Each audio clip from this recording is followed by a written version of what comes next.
ನಿಗೂಢ ಶ್ರೀ ಯಂತ್ರ ಮಂದಿರ ಮಧ್ಯಪ್ರದೇಶದ ಅಮರಕಂಟಕ್ನಲ್ಲಿದೆ.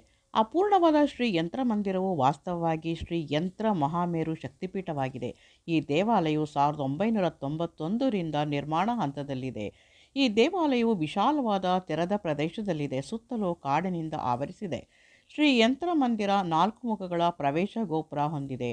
ಇದರ ವೈಶಿಷ್ಟ್ಯವೆಂದರೆ ಪ್ರವೇಶ ಗೋಪುರವು ಪ್ರಮುಖ ದಿಕ್ಕುಗಳನ್ನು ಎದುರಿಸುತ್ತಿರುವ ದೇವಿಯ 4 ಮುಖಗಳನ್ನು ಹೊಂದಿದೆ. ಪ್ರವೇಶ ದ್ವಾರವು ಪೂರ್ವ ದಿಕ್ಕಿಗೆ ಮುಖ ಮಾಡಿದೆ. ಮಹಾ ಸರಸ್ವತಿ ದೇವಿಯ ಮುಖವು ಪೂರ್ವ ದಿಕ್ಕಿನ ಕಡೆಗೆ ನೋಡುತ್ತದೆ. ಮಹಾಕಾಳಿ ದೇವಿಯ ಭಯಂಕರ ಮುಖವು ದಕ್ಷಿಣ ದಿಕ್ಕಿನತ್ತ ಮುಖ ಮಾಡಿದೆ. ಮಹಾಭುವನೇಶ್ವರಿ ದೇವಿಯ ಮುಖ ಶಾಂತವಾಗಿದೆ.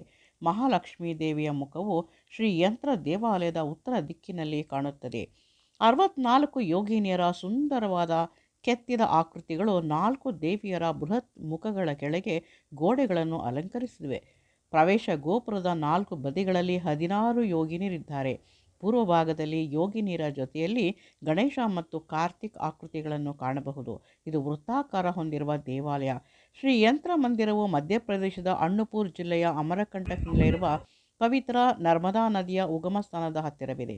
ಶ್ರೀ ಯಂತ್ರ ಮಂದಿರದ ಸ್ಥಳವು 3 ಪರ್ವತ ಶ್ರೇಣಿಗಳಾದ ಮೈಕಲ್, ವಿಂಧ್ಯ ಮತ್ತು ಸಾತ್ಪುರ ಪರ್ವತದಲ್ಲಿದೆ.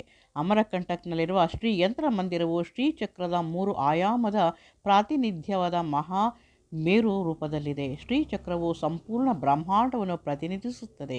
ಕೇಂದ್ರ ಬಿಂದುವಿನಲ್ಲಿ ಲಲಿತಾ ತ್ರಿಪುರ ಸುಂದರಿಯ ದೈವಿಕ ಶಕ್ತಿಯನ್ನು ಪ್ರತಿಷ್ಠಾಪಿಸಲಾಗಿದೆ. ಈ ಒಂದು ವಿಡಿಯೋ ನಿಮಗೆ ಮೆಚ್ಚುಗೆ ಆಗಿದ್ದರೆ, ಮಾಹಿತಿ ಇಷ್ಟವಾಗಿದ್ದರೆ ಲೈಕ್ ಮಾಡಿ, ಶೇರ್ ಮಾಡಿ ಮತ್ತು ಸಬ್ಸ್ಕ್ರೈಬ್ ಮಾಡಿ. ವಂದನೆಗಳು.